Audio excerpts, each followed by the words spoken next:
नमस्कार दोस्तों, स्वागत है आपका आज की हमारी इस क्लास में। तो आज की क्लास में हम हरियाणा बोर्ड का जो 12वीं कक्षा का आज पेपर हुआ है हिंदी का, जिसमें पूरा सिलेबस क्या है एनसीईआरटी है, उसके आंसर की देखेंगे। और ये जो क्लास है एचटेट 2025 टीजीटी पीजीटी हिंदी के लिए भी इम्पोर्टेंट होने वाली है। पता चलता है कि एनसीईआरटी से कैसे प्रश्न बनते हैं। तो शुरू करते हैं आज की हमारी ये क्लास। तो सबसे पहले जो प्रश्न हैं वो अपठित पद्यांश से हैं। एक आपको कविता दी हुई है, उसमें से प्रश्न पूछे गए हैं, तो उनके क्या आंसर बनते हैं। सबसे पहला प्रश्न है, प्रस्तुत पद्यांश निम्न में से किससे संबंधित है? तो आंसर हो जाएगा भड़प्पन की पहचान। ठीक है। उसके बाद है, इस पद्यांश से हमें क्या सीख मिलती है? तो मानव को उसके कर्म उसे सम्मान दिलाते हैं। ठीक है, तो यहाँ पर ये सही आंसर हो जाएगा।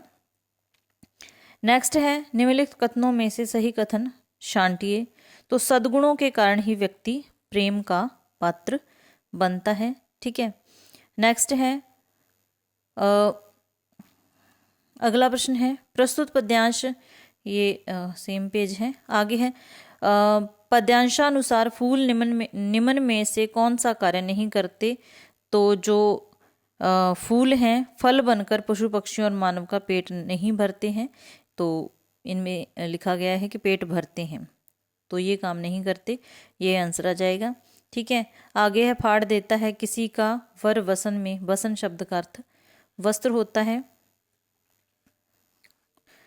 अगला प्रश्न है, ये एक अपठित गद्यांश है, इसमें से प्रश्न पूछे गए हैं। पहला प्रश्न है, बच्चों को संस्कारवान बनाने का प्रथम दायित्व किसका होता है? तो माता पिता का होता है।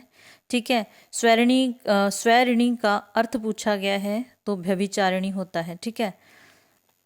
नेक्स्ट है, उपरोक्त गद्यांशानुसार मानव विष देने का अर्थ क्या है? बुरा व्यवहार करना।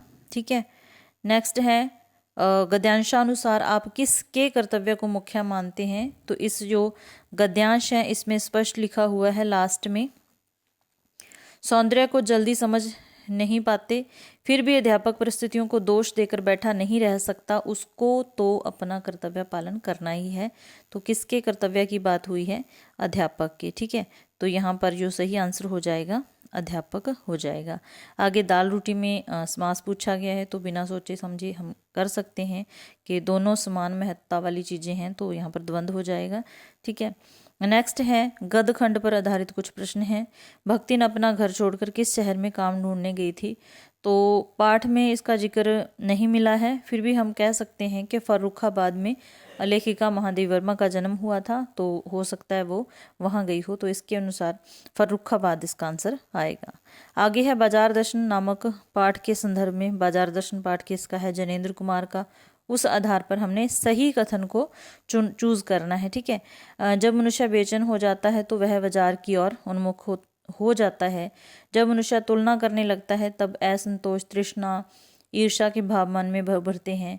जब मनुष्य को बाजार आमंत्रित करता है तब उसकी व्याकुलता उसका कारण होती है। जब मनुष्य को बाजार तिरस्कार करता है तब वह इसका सही लाभ ले सकता है। तो इसमें सही कथन का हमें इसका चयन करना है। तो जब मनुष्य तुलना करने लगता है तब उसके मन में असंतोष, तृष्णा और ईर्ष्या के भाव मन में उभरते हैं। ठीक है, तो ये इसमें सही हो जाएगा।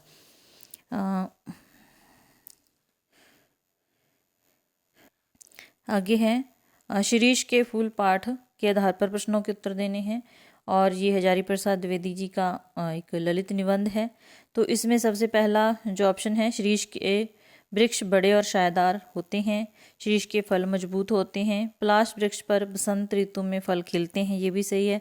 शिरीष के फूल को संस्कृत साहित्य में कोमल माना गया, यह भी सही है।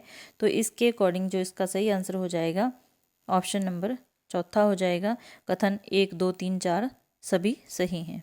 आगे है, डॉक्टर भीमराव अंबेडकर ने किसके वास्तविक रूप को दूध और पानी के मिश्रण की भांति बताया है? तो भाईचारा इसका आंसर हो जाएगा। नेक्स्ट है, कुश्ती बंद करवाकर लुट्टन सिंह को किसने अपने पास बुलाया था? तो किसने बुलाया था? राजा साहब ने बुलाया था। ठीक है। नेक्स्ट है, कैमरे में बंद अपाहिज कविता के आधार पर सही कथन हमें ढूंढना है। तो दूरदर्शन के पर्दे पर वक्त की कीमत होती है। ठीक है। रुद्ध कोश है, क्षुब्ध तोष, यहाँ क्षुब्ध शब्द का अर्थ खिन्न हो जाएगा। नेक्स्ट है रुबाइयाँ कविता में रक्षाबंधन के सुबह आसमान में गगन में कैसी घटा, तो हल्की हल्की इसका सही आंसर हो जाएगा।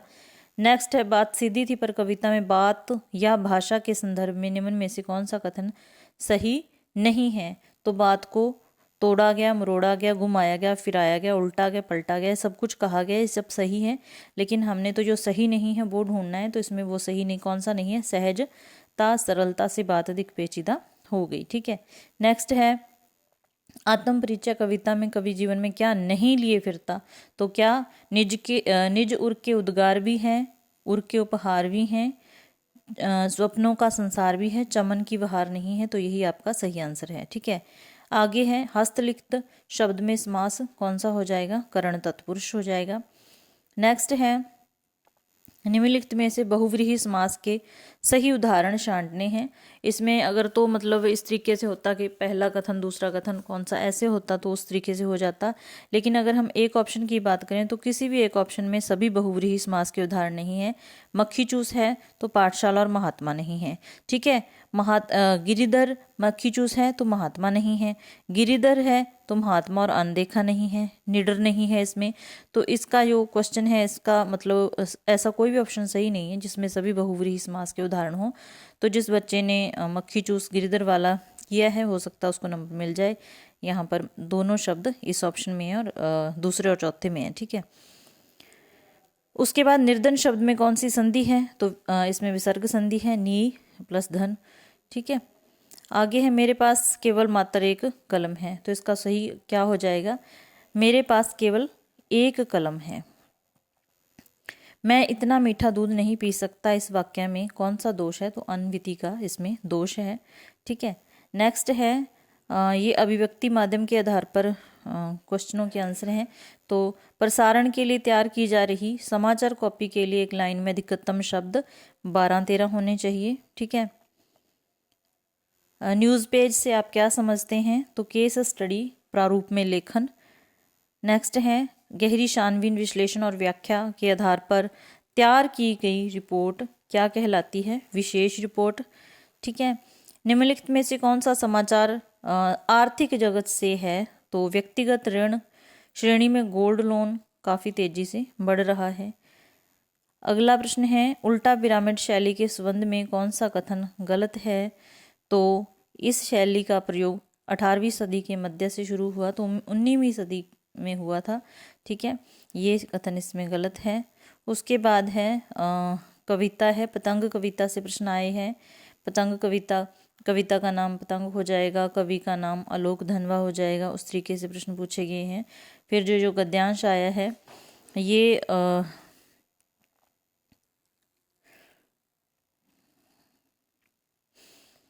ठीक है, इसमें पाठ और लेखक का नाम पूछा गया है। ये बाजार दर्शन में से है, जनेंद्र कुमार। उसके बाद अंधेरी रात इसकी व्याख्या करनी थी। ठीक है। यह अंधेरी रात चुपचाप आंसू बहा रही है, निस्तब्धता करुण सिसकियों और आहों के बलपूर्वक अपने हृदय में की दबाने की चेष्टा कर रही है, आकाश में तारे ये वो पहलवान की ढोलक। फिर यण संधि। ठीक है। और उसके बाद ये नैतिक शिक्षा के प्रश्न हैं, आसान ही हैं, पेपर लगभग कह सकते हैं कि सिलेबस में से ही था। और जितने भी हमने क्वेश्चन किए हैं 99% उनके आंसर सही हैं। अगर कुछ डाउट हो तो कमेंट में पूछ सकते हैं और उसको डिस्कस कर लेंगे। अगर आंसर की सही लगी तो लाइक ज़रूर कर देना, चैनल पर नए हो तो चैनल को सब्सक्राइब कर लेना। मिलते हैं फिर ऐसे ही नेक्स्ट क्लास में। क्लास देखने के लिए धन्यवाद।